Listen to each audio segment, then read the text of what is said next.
नमस्कार दोस्तों। आज हम अपनी इस क्लास के अंदर भारतीय न्यायपालिका से संबंधित जितने प्रश्न हैं उनका अध्ययन करेंगे। जो पीछे के एग्जामों में आए हुए हैं वो महत्वपूर्ण जो प्रश्न हैं उन प्रश्नों का हम आज के अपने इस वीडियो के अंदर अध्ययन करेंगे।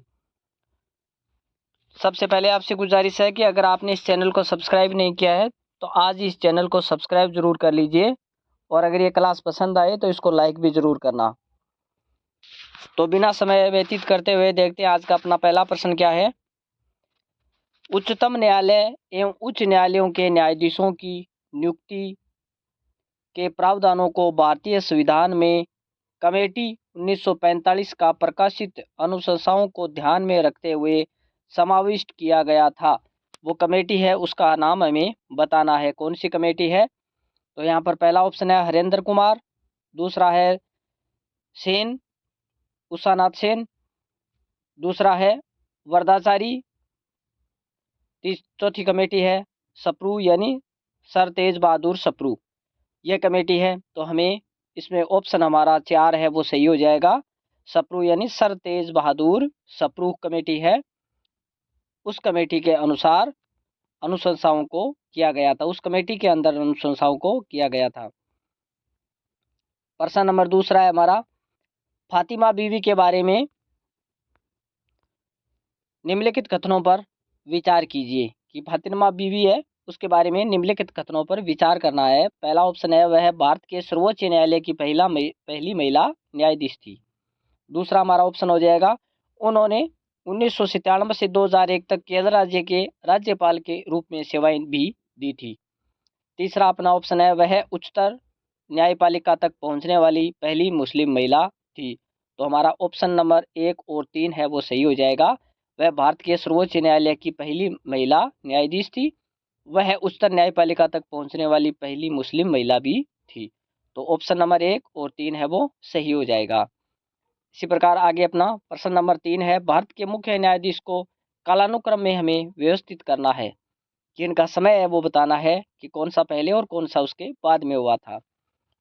तो यहाँ पर पहला ऑप्शन है H.J. कानिया, दूसरा है P.N. भगवती, तीसरा है रंगनाथ मिश्र, चौथा है मदन मोहन पुंछी और पांचवा है H.S. कपाड़िया। तो हमारा ऑप्शन नंबर जो 1 है वो सही हो जाएगा। 1, 2, 3, 4, 5 यानी क्रमानुसार जो एडजस्टमेंट है वो सही है। उसी प्रकार अपना प्रश्न नंबर 4 है कि निम्नलिखित कथनों पर विचार कीजिए। H.N. सान्याल समिति की रिपोर्ट के अनुसरण में न्यायालय की अवमानना अधिनियम 1971 में पारित किया गया। दूसरा अपना ऑप्शन है भारत का संविधान उच्चतम न्यायालय और उच्च न्यायालयों को अपनी अवमानना के लिए दंड देने हेतु शक्ति प्रदान करता है। तो हमारे सामने 2 ऑप्शन आ चुके हैं। यहाँ पर हमारा तीसरा ऑप्शन है भारत का संविधान सिविल अवमानना और आपराधिक अवमानना को परिभाषित करता है। और चौथा ऑप्शन है भारत में न्यायालय की अवमानना के विषय में कानून बनाने के लिए संसद में शक्ति निहित है। तो हमारा ऑप्शन नंबर ब है वो सही हो जाएगा। 1, 2 और 4 ऑप्शन है वो सही हो जाएंगे।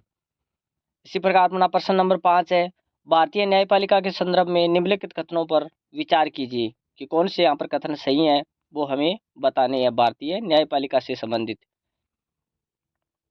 तो हमारा जो पहला ऑप्शन है, भारत के राष्ट्रपति की पूर्व अनुमति से भारत के मुख्य न्यायमूर्ति द्वारा उच्चतम न्यायालय से सेवानिवृत्ति किसी न्यायाधीश को उच्चतम न्यायालय के न्यायाधीश के पद पर बैठने और कार्य करने हेतु बुलाया जा सकता है। दूसरा ऑप्शन है, भारत में किसी भी उच्च न्यायालय को अपने निर्णय के पुनरावलोकन की शक्ति प्राप्त है, जैसा कि उच्चतम न्यायालय के पास भी मौजूद है ऐसी शक्ति। तो हमारा ऑप्शन नंबर 6, 1 और दोनों जो हैं वो कथन सही है। यहाँ पर आगे वाला हमारा प्रश्न नंबर 6 है, निम्नलिखित कथनों पर विचार कीजिए। आजकल के एग्जामों का जो ट्रेंड है उसी के अनुसार प्रश्न है वो यहाँ पर पूछे गए हैं, और वही प्रश्न मैं यहाँ पर आपके लिए लेकर के आया हूँ। तो पहला अपना ऑप्शन है, भारत का संविधान अपने मूल ढांचे को संघवाद, धर्मनिरपेक्षता, मूल अधिकारों और लोकतंत्र के रूप में परिभाषित करता है। दूसरा हमारा ऑप्शन है, भारत का संविधान नागरिकों को स्वतंत्रता तथा उन आदर्शों जिन पर संविधान आधारित है की सुरक्षा हेतु न्यायिक पुनरावलोकन की व्यवस्था करता है। तो यहाँ पर हमारा ऑप्शन पूछ रहा है कौन सा सही होगा, तो हमारा ऑप्शन नंबर 2 है, वो केवल 2 ऑप्शन है वो ही सही हो जाएगा। इसी प्रकार हमारा 7वां प्रश्न है, भारत के संविधान के संदर्भ में निम्नलिखित कथनों पर विचार कीजिए। किसी भी केंद्रीय विधि को संवैधानिक रूप से अवैध घोषित करने की शक्ति भी उच्च न्यायालय की अधिकारिता में होगी। दूसरा हमारा ऑप्शन है यहाँ पर, भारत के संविधान के किसी भी संशोधन पर भारत के उच्चतम न्यायालय द्वारा प्रश्न नहीं उठाया जा सकता। तो यहाँ पर हमारा ऑप्शन जो है वो द सही हो जाएगा। यहाँ पर 1 व 2 दोनों, न तो 1 सही है और न ही 2 सही है। इसी प्रकार हमारा प्रश्न नंबर 8 है, भारत के संविधान के संदर्भ में सामान्य विधियों में अंतर्विष्ट प्रतिषेध अथवा निर्बंध अथवा उपबंध अनुच्छेद 142 के अधीन सांविधिक शक्तियों पर प्रतिषेध अथवा निर्बंधन की तरह कार्य नहीं कर सकते। निम्नलिखित में से कौन सा एक इसका अर्थ हो सकता है, वो हमें बताना है। तो यहाँ पर पहला ऑप्शन है, भारत के निर्वाचन आयोग द्वारा अपने कर्तव्यों का निर्वहन करते समय लिए गए निर्णयों को किसी भी न्यायालय में चुनौती नहीं दी जा सकती, पहला कथन। दूसरा कथन है, भारत का उच्चतम न्यायालय अपनी शक्तियों के प्रयोग में संसद द्वारा निर्मित विधियों से बाध्य नहीं होता है। तीसरा हमारा ऑप्शन है, देश में गंभीर वित्तीय संकट की स्थिति में भारत का राष्ट्रपति मंत्रिमंडल के परामर्श के बिना वित्तीय आपात घोषित कर सकता है। और चौथा ऑप्शन हमारे सामने दिया हुआ है, कुछ मामलों में राज्य विधानमंडल संघ विधानमंडल की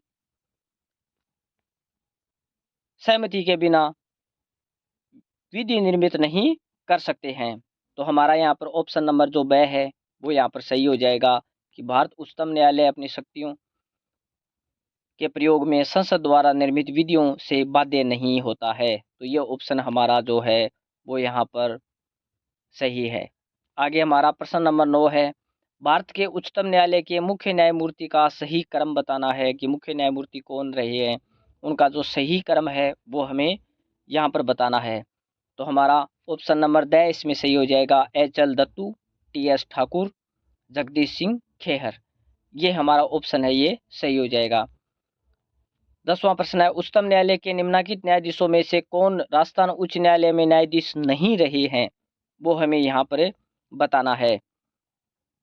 न्यायमूर्ति एम कासलीवाल, न्यायमूर्ति बी.एस. चौहान, न्यायमूर्ति ए.के. माथुर और न्यायमूर्ति आर.सी. लोहाटी। तो यहाँ पर कौन से नहीं रहे हैं, तो श्री आर.सी. लोहाटी हैं, वो नहीं रहे हैं। उसी प्रकार 11वां हमारा प्रश्न है, विशाखा व अन्य बनाम राज्य व अन्य मुकदमा संबंधित है। तो ये मुकदमा किससे संबंधित है, तो हमें बताना है। यहाँ पर ऑप्शन है, महिलाओं की तबादला नीति से। दूसरा हमारा ऑप्शन है, कामकाजी महिलाओं के मातृत्व अवकाश से। तीसरा हमारा ऑप्शन यहाँ पर दिया हुआ है, समाज में व्याप्त दहेज प्रथा के प्रचलन की रोकथाम हेतु है। और चौथा हमारा ऑप्शन यहाँ पर दिया हुआ है, कार्यस्थल पर महिलाओं के यौन उत्पीड़न को रोकथाम से संबंधित है, ये हमारा जो कानून है वो है। तो यहाँ पर ऑप्शन नंबर द है वो सही हो जाएगा। ये जो प्रकरण है वो कार्यस्थल पर महिलाओं के यौन उत्पीड़न की रोकथाम से संबंधित है। प्रश्न नंबर 12 है, यह किसने कहा कि न्यायिक सक्रियता को न्यायिक जोखिमवाद नहीं होना चाहिए, यह कथन किसके द्वारा कहा गया है, वो हमें बताना है। तो यह कथन है वो न्यायमूर्ति ए.एस. आनंद के द्वारा कहा गया है। इसी प्रकार प्रश्न नंबर 13 है, ए.एस. आनंद 1990 के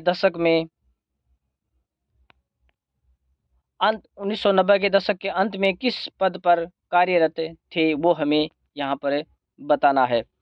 तो नियंत्रक एवं महालेखा परीक्षक, भारत के मुख्य न्यायाधीश, मुख्य सतर्कता आयुक्त, महान्यायवादी, और यह ऑप्शन दिया उपयुक्त में से कोई नहीं, उपयुक्त में से एक से अधिक भी हो सकते हैं। तो हमारा ऑप्शन नंबर ब यहाँ पर सही हो जाएगा। भारत के मुख्य न्यायाधीश एस.एन. आनंद 1990 के दशक में रहे हैं।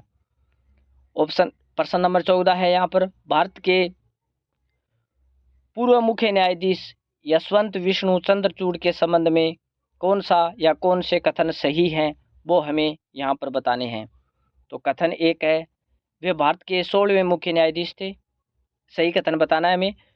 कथन दूसरा है, वे अब तक सबसे लंबी अवधि तक मुख्य न्यायाधीश के पद पर रहने वाले व्यक्ति हैं। तीसरा कथन है, उनकी नियुक्ति नीलम संजीव रेड्डी ने की थी। तो यहाँ पर ऑप्शन नंबर 1, 2, 3 तीनों सही है हमारे यहाँ पर जो कथन है वो। प्रश्न नंबर 15 है, सबसे कम अवधि के लिए भारत के मुख्य न्यायाधीश कौन रहे हैं वो हमें यहाँ पर बताने हैं कि सबसे कम अवधि के लिए भारत के मुख्य न्यायाधीश कौन रहे हैं। तो कमल नारायण सिंह है वो सबसे कम अवधि के लिए भारत के मुख्य न्यायाधीश रहे हैं। प्रश्न नंबर अपना 16 है, नीचे दो कथन दिए गए जिनमें से एक को कथन ए तथा दूसरे को कारण आर कहा गया है, कि पहले को कथन और दूसरे को कारण कहा गया है। तो यहाँ पर पहला कथन है, केंद्रीय कानूनों की संवैधानिक वैधता के संबंध में भारत के सर्वोच्च न्यायालय की अन्य अधिकारिता है। और कारण है इसका, सर्वोच्च न्यायालय भारतीय संविधान का संरक्षक है। नीचे दिए गए कूटों में से सही उत्तर है वो हमें चुन करके बताना है। कौन सा ऑप्शन यहाँ पर सही हो जाएगा। तो यहाँ पर ऑप्शन नंबर द है वो अपना यहाँ पर सही हो जाएगा कि कथन एक गलत है और जो कारण है वो सही है। प्रश्न नंबर 17 है हमारा, केंद्र और राज्यों के बीच विवादों को तय करने के लिए भारत के सर्वोच्च न्यायालय की शक्ति किस अधिकार क्षेत्र के अंतर्गत आती है। कि केंद्र और राज्यों के बीच विवादों को तय करने के लिए सर्वोच्च न्यायालय की शक्ति वो किस अधिकार क्षेत्र के अंतर्गत आती है वो हमें यहाँ पर बताना है। कौन सी अधिकार क्षेत्र के अंतर्गत आती है। तो वो मूल अधिकार क्षेत्र के मूल क्षेत्राधिकार के अंतर्गत आती है। इसी प्रकार हमारा प्रश्न नंबर 18 है, भारत के सर्वोच्च न्यायालय में निम्नलिखित में से किस प्रकार के न्यायाधीशों की नियुक्ति की जा सकती है। तदर्थ न्यायाधीश, अतिरिक्त न्यायाधीशों की नियुक्ति की जा सकती है। तो यहाँ पर हमें बताना है कि यहाँ कौन सा हमारा ऑप्शन है वो सही हो जाएगा। ऑप्शन नंबर 1 सही है, 1 सही है और 2 यहाँ पर गलत है। उसी प्रकार हमारा प्रश्न 19वां है, सर्वोच्च न्यायालय का न्यायाधीश अपने पद से त्यागपत्र किसका लिख या किसको लिख कर दे सकता है। यानी वो किसको लिख करके अपने पद से त्यागपत्र दे सकता है। तो हम सब जानते हैं वो राष्ट्रपति को अपना त्यागपत्र देता है। उसी प्रकार हमारा प्रश्न नंबर 20 है, भारतीय सर्वोच्च न्यायालय में न्यायाधीश की नियुक्ति कौन करता है। तो भारतीय सर्वोच्च न्यायालय में न्यायाधीश की नियुक्ति कौन करता है। तो राष्ट्रपति करता है। हम सब इस बात को जानते हैं। प्रश्न नंबर 21वां है, भारत के उच्चतम न्यायालय में न्यायाधीशों की संख्या में वृद्धि करने की शक्ति किस में निहित है। यानी उच्चतम न्यायालय में अगर न्यायाधीशों की वृद्धि करनी है तो ये शक्ति किसके पास है। तो भारत की संसद के पास ये शक्ति मौजूद है। इसी प्रकार हमारा 22वां प्रश्न है, सर्वोच्च न्यायालय के न्यायाधीशों की सेवानिवृत्ति की उम्र क्या है। कि सर्वोच्च न्यायालय के जो न्यायाधीश हैं उनकी सेवानिवृत्ति की उम्र क्या है। तो 65 वर्ष उनकी सेवानिवृत्ति की उम्र है। 23वां हमारा प्रश्न है, भारत के सर्वोच्च न्यायालय में ने किस वर्ष में न्यायाधीशों की नियुक्ति के लिए कॉलेजियम व्यवस्था को अपनाया था। वो हमें बताना है। तो कौन से वर्ष में अपनाया था। 1993 में अपनाया था। प्रश्न नंबर 24 है अपना, निम्नलिखित में से कौन भारत के संविधान का अभिरक्षक है। वो हमें बताना है कि कौन भारतीय संविधान का अभिरक्षक माना जाता है। तो हम सब जानते हैं भारत का उच्चतम न्यायालय है वो भारतीय संविधान का अभिरक्षक माना जाता है। उसी प्रकार अपना प्रश्न नंबर 25 है, भारत के सर्वोच्च न्यायालय का परामर्शदात्री अधिकार से प्रयुक्त होता है कि वह सार्वजनिक महत्व के कानूनी या तथ्यात्मक मामलों में राष्ट्रपति को परामर्श दे सकता है। सभी संवैधानिक मामलों में भारत सरकार को परामर्श दे सकता है। तीसरा हमारा ऑप्शन है, विधिक मामले में प्रधानमंत्री को परामर्श दे सकता है। चौथा हमारा ऑप्शन है, उपयुक्त सभी व्यक्तियों को परामर्श दे सकता है। तो इनमें से हमारा ऑप्शन नंबर 1 है वो सही हो जाएगा। सार्वजनिक महत्व के कानूनी या तथ्यात्मक मामलों में राष्ट्रपति को परामर्श दे सकता है। भारत के सर्वोच्च न्यायालय है वो परामर्श दे सकता है। प्रश्न नंबर अपना 26 है, हाल ही में नियुक्त सुप्रीम कोर्ट के निम्नलिखित न्यायाधीशों में से इनमें से कौन से पहले किसी उच्चतम न्यायालय का न्यायाधीश नहीं था, वो हमें बताना है कि सुप्रीम कोर्ट में जो न्यायाधीश नियुक्त हुए हैं वो उच्च न्यायालय का न्यायाधीश नहीं रहे हैं, उनका हमें नाम बताना है। तो यहाँ पर एल नागेश्वर राव हैं, वो किसी न्यायालय के या उच्च न्यायालय के न्यायाधीश नहीं रहे हैं। प्रश्न नंबर 27 है, भारत में तदर्थ न्यायाधीशों की नियुक्ति का प्रावधान भारत के उच्चतम न्यायालय में है, किसी भी राज्य के उच्च न्यायालय में या किसी भी राज्य के उच्च न्यायालय में है। तो ये हमें बताना है कि ऑप्शन केवल एक सही है, केवल दो सही है, एक व दो दोनों सही है, न तो एक सही न ही दो सही है। तो कौन सा ऑप्शन, तो हमारा ऑप्शन नंबर एक है वो सही है कि भारत के उच्चतम न्यायालय में न्यायाधीश हैं वो तदर्थ न्यायाधीशों की नियुक्ति का प्रावधान है भारत के उच्चतम न्यायालय में। प्रश्न नंबर 28 है, भारत के संविधान के अनुच्छेद 145(3) के अंतर्गत भारत के संविधान के निर्वचन के बारे में विधि का कोई सार्वभौम प्रश्न अंतर्वलित है। इसका विनिश्चय करने के लिए बैठने वाले न्यायाधीशों की न्यूनतम संख्या कितनी होती है, वो हमें यहाँ पर बतानी है कि भारत के संविधान के अनुच्छेद 145(3) के अंतर्गत भारत के संविधान के निर्वचन के बारे में यानी उनका कोई विश्लेषण करना हो तो उसके बारे में जो न्यायाधीश हैं उनकी संख्या कितनी होनी चाहिए, तो वो संख्या होनी चाहिए 5।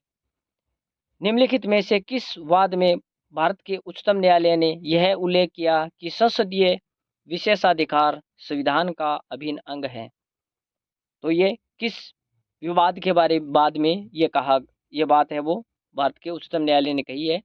तो एम शर्मा बनाम कृष्णा सिन्हा जो विवाद हुआ था उसमें उन्होंने ये बातें कही थी। प्रश्न नंबर अपना 30वां है, राष्ट्रीय न्यायिक नियुक्ति आयोग से संबंधित कौन से संविधान संशोधन अधिनियम को उच्चतम न्यायालय की संविधान पीठ ने असंवैधानिक घोषित कर दिया।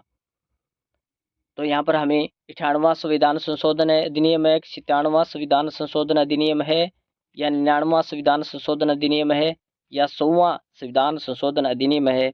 तो यहाँ पर अपना 99वां संविधान संशोधन अधिनियम है, उसमें उच्च न्यायालय की संविधान पीठ ने असंवैधानिक घोषित कर दिया था किसको, राष्ट्रीय न्यायिक नियुक्ति आयोग को। 31वां प्रश्न है, निम्नलिखित में से किस वाद में उच्चतम न्यायालय ने संविधान के मूल ढांचे की अवधारणा को प्रतिपादित किया है, वो हमारा कौन सा है, वो हमें कौन सा संविधान है वो हमें बताना है कि कौन सा वाद हुआ था वो। तो वो केशवानंद भारती जो वाद हुआ था 1973 में, उसके बाद में ये व्यवस्था दी है।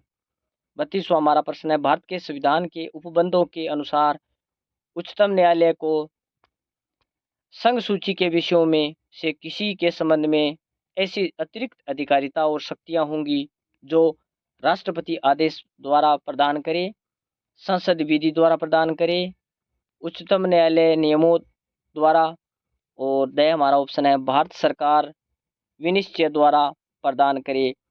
तो हमारा ऑप्शन नंबर यहाँ पर ब है वो सही हो जाएगा, संसद विधि द्वारा प्रदान करे। 33वां हमारा प्रश्न है यहाँ पर, भारत के उच्चतम न्यायालय द्वारा एस.आर. बोमई बनाम भारत संघ 1994 वाद में दिए गए निर्णय को संबंधित निम्नलिखित कथनों पर विचार करना है हमें कि अनुच्छेद 356 द्वारा राष्ट्रपति को प्रदत्त अधिकार एक सशर्त शक्ति है, यह आत्यंतिक नहीं है, यानी एक सशर्त शक्ति प्रदान की गई है, यह आत्यंतिक नहीं है। अनुच्छेद 356(1) के अधीन अनुच्छेद 356(1) के अधीन की गई उद्घोषणा न्यायिक समीक्षा से परे है। तो हमें इसमें बताना है, तो यहाँ पर ऑप्शन नंबर ए हमारा सही हो जाएगा कि केवल एक कथन है वो ही सही है। हमारा 34वां प्रश्न है, भारत के संविधान के अनुच्छेद 128 के अनुसार उच्चतम न्यायालय की बैठकों में सेवानिवृत्त न्यायाधीशों की उपस्थिति हेतु क्या आवश्यक है, यानी सेवानिवृत्ति हेतु आवश्यक है राष्ट्रपति की पूर्व अनुमति या पूर्व सहमति, दूसरा है हमारा राष्ट्रपति की सहमति। तीसरा है हमारा राष्ट्रपति की पूर्व स्वीकृति। और हमारा ऑप्शन नंबर 2 है राष्ट्रपति का अनुमोदन। क्या आवश्यक है वो हमें बताना है, तो राष्ट्रपति की पूर्व सहमति आवश्यक है। प्रश्न नंबर 35 है निम्नलिखित में से कौन भारत के मुख्य न्यायाधीश नहीं रहे हैं, वो हमें यहाँ पर बताना है कि भारत के जो मुख्य न्यायाधीश नहीं रहे हैं वो बताना है।